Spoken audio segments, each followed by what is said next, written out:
Bonjour madame, bonjour messieurs, bienvenue dans cette édition d'information hebdomadaire sur la Radio Mondiale Adventiste station de Kinshasa. Bienvenue à tous et très bonnes conditions d'écoute. 107.4 MHz. Les représentants légaux de l'Église adventiste du 7e jour au Congo-Ouest a effectué une visite de travail successive avec les dirigeants de l'Église à Kananga du 19 au 22 mai 2026. Le pasteur Grégoire Mbaya a également échangé avec le personnel administratif de l'Université adventiste de Kananga pour palper du doigt les réalités et les activités académiques. Des moments de communion et d'édification ont marqué ce passage de l'autorité venue de Kinshasa. Suivez les détails dans ce reportage de nos confrères de Kananga.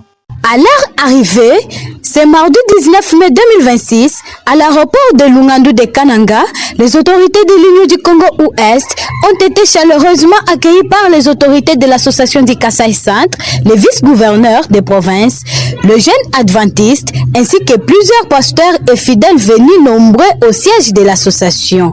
En provenance de Kinshasa, la délégation de l'Union du Congo-Ouest, composée du pasteur président Grégoire Mbaya et ancien Omer Mayeye, chargé de l'éducation, était initialement attendu pour l'évaluation de l'université adventiste de Kananga.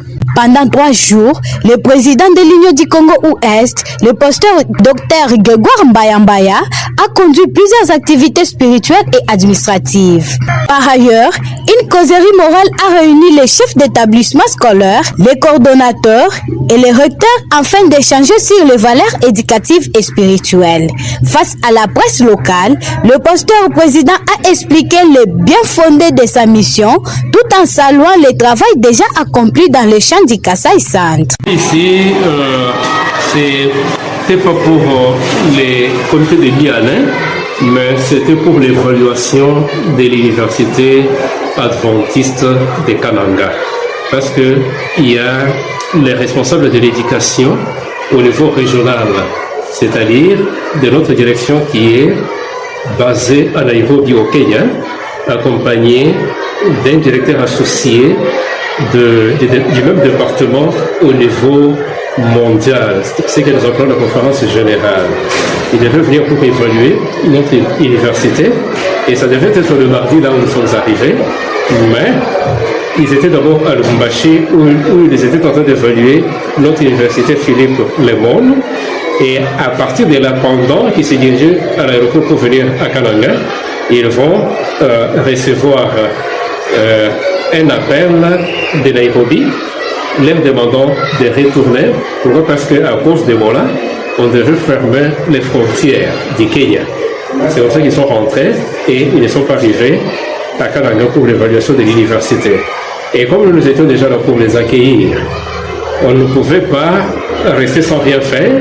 C'est comme ça que nous avons organisé une convention pastorale qui devait entretenir les pasteurs, les épouses des pasteurs, ainsi que les enfants des pasteurs. Et tout s'est bien déroulé. Abordant enfin la vision VA 2027, le docteur Grégoire Mbaya a souligné l'engagement de l'administration à mettre à la disposition des communicateurs les ressources nécessaires afin de leur permettre de travailler. Les départements de l'association pastorale de la mission de Kinshasa, représentation sous-provinciale de l'Église dans la partie ouest de la capitale, organise du 18 au 21 juin de l'année en cours une retraite spirituelle autour du thème Koinonia, du grec qui veut dire la communion fraternelle. L'objectif est de raviver cette communion entre le pasteur et leurs familles respectives, ainsi que dans la relation entre pasteurs anciens et diacres. Pour plus de détails sur cette activité, écoutons le pasteur Deka Kalubi, directeur du département de l'association pastorale à la mission de Kinshasa. Il est au micro de Dan Ilunga. Cette retraite a pour objet de réunir tout le monde autour de l'autel. Et pour ce faire, nous avons prévu différents programmes en vue de rassembler toutes les couches conviées à la dite messe. C'est pour cela que nous avons intitulé cette grande messe Koinonia. Le nom Koinonia vient du grec, ce qui veut dire une communion fraternelle ou une union profonde entre croyants. Ceci est tiré du livre des Actes des Apôtres au chapitre 2, verset 42. Alors, la Koinonia pastorale veut tout simplement dire une communion profonde entre pasteurs et leurs familles. Ensuite, une communion entre famille pastorale et les anciens diacres et diaconesses. Cette grande réunion est centrée sur Dieu dans l'unité, le partage et la consécration. Nous voulons ici parler de thèmes, les thèmes qui seront développés durant les 4 jours de retraite. Nous rassurons ici qu'il y a suffisamment de matières qui seront traitées durant ces 4 jours de marathon.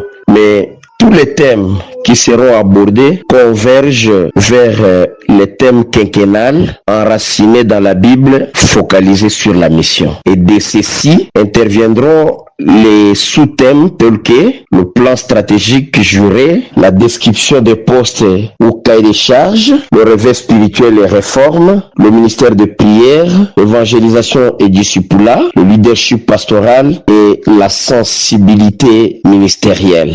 Les défis sont tellement légion que je ne saurais les énumérer tous. Mais une chose est certaine que la retraite fait partie des brèches à travers laquelle le département de l'association pastorale de l'Union, qui est chapeauté par le passé président de l'Union du Congo-Ouest, pasteur Grégoire Mbaya, il a de plein cœur voulu convier tous les responsables des églises et leurs leaders afin de rappeler à chacun les devoirs et responsabilités. La moisson 2026 dans sa 3e phase, dite Retour au Bercail, s'approche déjà. Du 1er au 20 juin, les écoles et campus publics seront en ébullition pour moissonner. Du 21 juin au 4 juillet, ça sera le tour des églises et groupes pour organiser cette campagne. Il est demandé à tous les fidèles de préparer ces événements dès à présent pour avoir une grande moisson. L'implication totale de membres et l'effectivité des cellules d'action sont des atouts. Comme à l'accoutumée, le réunion mensuel de mamans et jeunes filles adventistes se tiendront le mercredi 27 mai pour celles qui habitent Kinshasa Ouest à l'église de Kintuka et le jeudi 28 mai pour celles de Kinshasa Centre-Est qui se réuniront à l'église des Bandal. Les directrices de ce ministère de femmes appellent à une présence massive des mamans et jeunes filles pour implorer la grâce divine pendant ces cultes de méfem. Le samedi 23 mai 2026, l'église adventiste de Bandalungwa a servi des cadres pour la sortie officielle de l'album intitulé Motuya Nayo de la chorale Message de 3 anges évoluant au sein de l'église locale de Gombe-Bethel. Ceci après plusieurs années de travail intense au studio d'enregistrement. Signalons que cette activité s'est déroulée en présence de plusieurs fidèles de l'église et de quelques chorales invités. Une initiative très encourageante qui illustre les rôles essentiels de la musique comme valeur d'évangélisation, d'unité culturelle et d'engagement communautaire. David Mwanangombo nous fait le point. Dans une ambiance festive et spirituelle, la sortie officielle du 2e album de la chorale Message des 3 anges, communément appelé Métange, intitulé Motuya Nayo. Cet album regroupe 7 titres inspirés, parmi lesquels L'Éternel est mon berger, Kunana Lola, Osali Yaminene ou encore Ndimela Nkolo Yesu. Plusieurs chorales invitées, notamment Vox Front, Evan et 4 êtres ont pris part à ces rendez-vous, témoignant de la richesse et de la diversité musicale chrétienne. Soigneusement vêtis et bien présentés, les choristes de Métange ont fait une entrée simple mais profondément marquée par la présence de Dieu et rappelant l'esprit des grandes rencontres spirituelles comme les camp meetings. Au cours de ces lancements, la chorale a offert une prestation de 3 chants pour présenter son nouvel album avant de procéder à la dédicace officielle des lèvres au créateur reconnu comme le maître de l'univers, celui qui produit les vouloirs et les faire. L'ancien Daniel Mosemo, président de la chorale Métange, revient sur l'historique de la chorale, évoque ses inspirations, ses perspectives perspectives d'avenir, exprime sa satisfaction et lance un appel au soutien pour accompagner cette mission. Cette chorale a commencé petitement. C'était une chorale presque de famille parce qu'elle est composée de 6 personnes. Mais la chorale a évolué. Nous sommes en 2026. La chorale a évolué. Tel que vous voyez, maintenant nous avons plus de 30 chants. Et cette chorale, depuis sa création 2005, vient de réaliser 2 albums. Et le deuxième, c'est celui-ci que nous venons de lancer. Cette chorale a beaucoup d'ambition. L'ambition, c'est que la chorale a un projet à impact visible, celui d'ouvrir un restaurant de référence dans le monde adventiste. Et c'est ici en ville de Kinshasa, surtout au centre. Et ce projet demande $15,000. C'est comme ça que nous avons lancé un appel pathétique à toute personne qui veut aider la chorale pour soutenir ce projet. Et comme vous voyez, il y a l'engouement. L'église a soutenu. Nous osons croire que toutes les autres églises vont emboîter les pas à ces membres qui ont soutenu cette chorale. Sinon, nous disons merci à tout le monde. Pour sa part, Libi Tanguilai, l'un des choristes, partage les secrets de la réussite de cet événement, mettant en avant l'aide spirituelle du Très-Haut et la bonne préparation par le membre de la chorale. La journée était mirobolante, la journée était très magnifique et tout s'est bien passé à la gloire de notre Dieu. Cette journée, nous l'avions préparée depuis longtemps pour faire cette sortie officielle de notre 2e album. En tout cas, le Seigneur était au rendez-vous. Le peuple de Dieu est sorti richement béni. Réussite totale. Glody Mansanga, chargé des finances de la chorale, exprime sa satisfaction face à la mobilisation enregistrée et explique le choix du titre Motuya Nayo. Alors, l'album s'intitule Motuya pour montrer la valeur que nous avons, la valeur que Dieu nous donne, parce que Dieu nous a créés à son image. Beaucoup de personnes perdent la foi, beaucoup de personnes désespèrent. Alors nous cherchons à rappeler l'importance de la vie. C'est ça. La journée d'aujourd'hui, c'est d'abord une journée de bénédiction et de grâce. Je veux dire d'abord merci à Dieu parce que c'était vraiment plein d'émotions, de stress au départ. L'organisation n'était pas facile, mais ça a été un succès au-delà de nos ententes. Je bénis Dieu pour cette journée, c'était une journée de succès. Ainsi, au-delà de la musique, la chorale Métange confirme sa vision, faire de l'art un puissant instrument d'évangélisation et d'impact social. Tout à fait autre chose à présent, le gouvernement congolais a officiellement déclaré le vendredi 15 mai 2026 la 17e épidémie de la maladie à virus Ebola dans les zones de santé de Rwampara, Mongwalu et Bunia dans la province de l'Ituri. D'après les rapports du 23 mai, 3 provinces restent touchées par cette épidémie, notamment l'Ituri, le Nord Kivu et le Sud Kivu.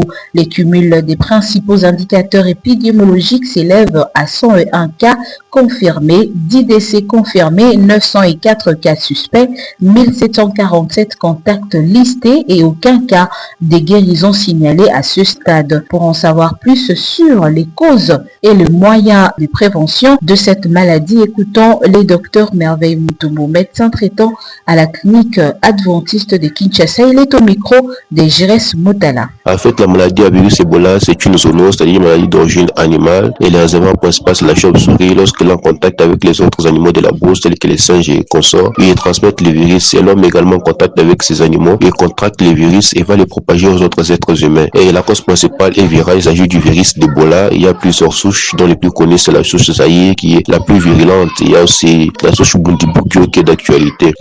Lorsque le virus pénètre dans les corps, la période qui s'étend entre la pénétration du virus et la manifestation des signes cliniques est d'environ de 21 jours. Vous comprenez que la personne peut transmettre le virus sans manifester les signes de la maladie. Et parmi les signes, il y a des signes tels que les maux de gorge, la toux, la sécheresse de la gorge, il y a des céphalées ou des maux de tête, il y a des douleurs musculaires, il y a la fatigue, il y a la fièvre qui est supérieure à 38 degrés Celsius. Et en phase de gravité, il y a des signes tels que les diarrhées, des vomissements, il y a également des hémorragies internes, externes. Et comme signe préventif, parce qu'il n'y a pas de médicaments, il n'y a pas de vaccins jusqu'ici, il faut appliquer les mesures préventives parce que le traitement est symptomatique jusqu'ici. Parmi les mesures préventives, préventive. Et nous avons entre autres le lavage régulier des mains. Il faut, avec du savon bien sûr, il faut éviter tout contact direct, salutation par les mains, éviter les contacts avec les animaux de brousse, avec les humains tels que les saints et consorts. Il faut privilégier la distanciation sociale, les ports des masques et aussi couvrir les aliments suffisamment et aussi alerter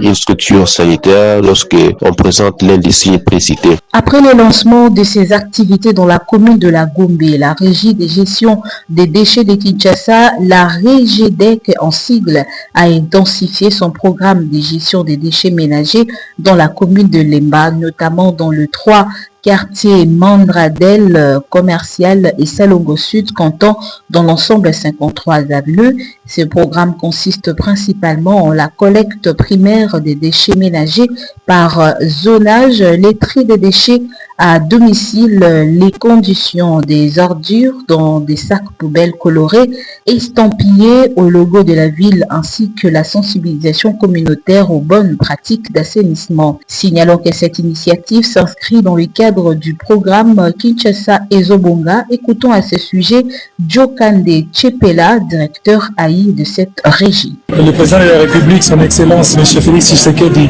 Tshilombo, avait inscrit dans son programme d'action l'assainissement des grandes villes. Et Kinshasa Ezobonga est une déclinaison de cette vision salutaire. C'est à ce titre que nous, la REGEDEC, nous avons reçu la mission de l'autorité urbaine, son Excellence Daniel Bumba Lubaki. Ce programme consiste essentiellement au tri des déchets, déjà à la base, c'est-à-dire à partir de tous les déchets que le ménage doit produire. Il faut qu'à les déchets, on en a deux catégories. Les déchets plastiques et les autres déchets. Et après ça, il faut que les déchets dans des sacs poubelles, le conditionnement. Ils mettent ça dans le sac poubelle coloré, estampillé au logo de la ville. Ils doivent aussi souscrire un contrat avec la PME, la REGEDEC, à accréditer dans chaque quartier ou dans chaque zone. Ces PME sont des PME qui sont bien encadrées par la REGEDEC. Il a été à Gombe et après Gombe, on est maintenant ici à Salongo, à Lemba. Il y a le quartier commercial, le quartier Madrandel et le quartier Salongo. Et on va s'étendre maintenant progressivement dans toutes les 24 communes. Face à la montée des températures, aux pluies irrégulières et aux inondations de plus en plus fréquentes, l'agriculture congolaise subit de plein fouet les effets du changement climatique.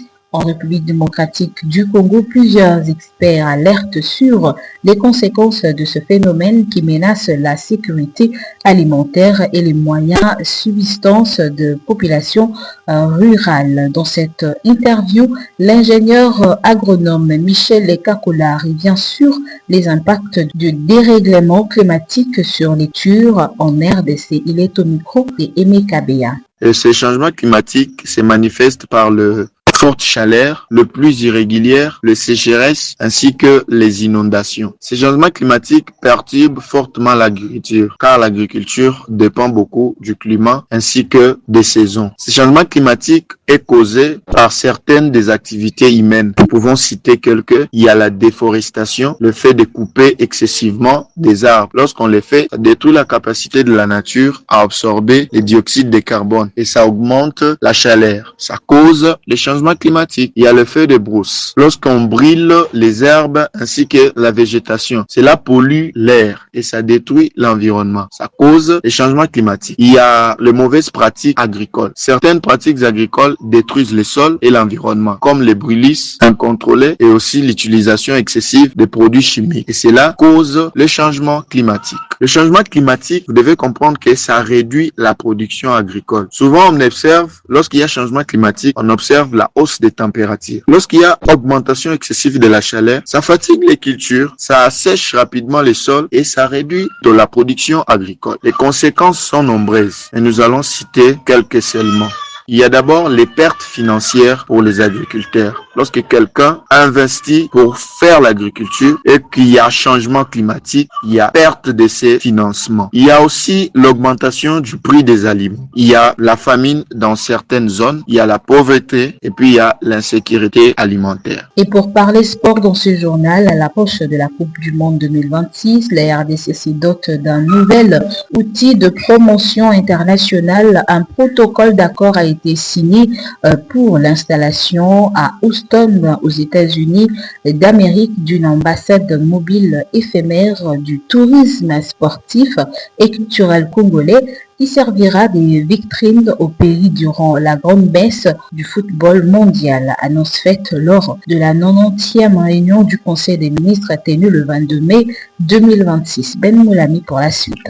La République démocratique du Congo entend profiter de la visibilité exceptionnelle qu'offrira la Coupe du Monde 2026 pour renforcer son attractivité touristique et culturelle. Réuni en Conseil de ministres, le gouvernement a été informé de la signature d'un protocole d'accord avec un partenaire privé congolais établi aux États-Unis en vue de l'installation à Houston du quartier général d'une ambassade mobile éphémère dédiée à la promotion du tourisme sportif et culturel congolais. Selon le ministre du Tourisme, cette initiative vise à offrir une vitrine internationale aux créateurs, artistes et opérateurs économiques du pays, tout en valorisant la création de nouveaux partenariats d'affaires. Elle devrait également contribuer à faire connaître les richesses culturelles et les potentialités touristiques de la RDC auprès des millions de visiteurs attendus lors du mondial. Pour préparer ces projets, une commission technique regroupant plusieurs ministères ainsi que l'ambassade de la RDC aux États-Unis a déjà été mise en place. Les autorités appellent par ailleurs les acteurs publics et privés à unir leurs efforts afin de promouvoir un tourisme moderne, durable et compétitif à l'échelle internationale. Et pour terminer, la Fédération congolaise de football, l'association FECOFA, ouvre une nouvelle page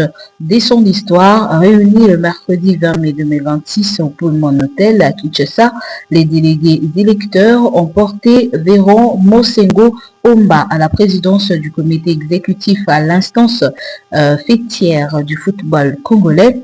Tout savoir sur cette élection et la nouvelle équipe dirigeante de l'organe supérieur du football congolais, c'est dans ce commentaire de Dan Lunga. Seul candidat retenu après plusieurs désistements enregistrés et invalidation de certains candidats durant le processus électoral, l'ancien secrétaire général de la Confédération africaine de football, CAF en abrégé, a obtenu 60 voix sur 65 délégués présents. Cette élection marque officiellement la fin de la transition pilotée sous la supervision du comité de normalisation instauré depuis 2023 par la Fédération internationale de football, association FIFA. Aussitôt élu, Véron Mosengo Omba a réaffirmé sa volonté de relancer le football RD congolais à travers son programme baptisé Refonder pour structurer pour gagner. Le nouveau président promet notamment de renforcer la gouvernance de la FECOFA, améliorer l'organisation des compétitions nationales et redonner une nouvelle dynamique aux sélections nationales ainsi qu'au football des jeunes. Le nouveau comité exécutif de la Fédération congolaise de football, l'association, se présente comme suit. Président Véron Mosengo Omba, premier vice-président José Dayoni Wawa, deuxième vice-président Amadou Diaby, troisième vice-président Lolo Mosango, quatrième vice-président Véronique Singa. Comme membres, nous retrouvons Kishiko Amba, Ngoyi Mulata, Lelo Mayasilua, Mantama, Kamwena Lubamba Jean, Kapondo Katama Jeff, Ngiama Lumumba Shadrag, Musumbuku Nyenyezi Solange, Kalala Nsantu, Pudu Ilwa et Lukusa Kanjenga. Signalons que ce comité exécutif est élu pour un mandat de 4 ans, soit jusqu'en 2030. Madame, Messieurs, c'est la fin de ce journal hebdomadaire sur la radio mondiale adventiste,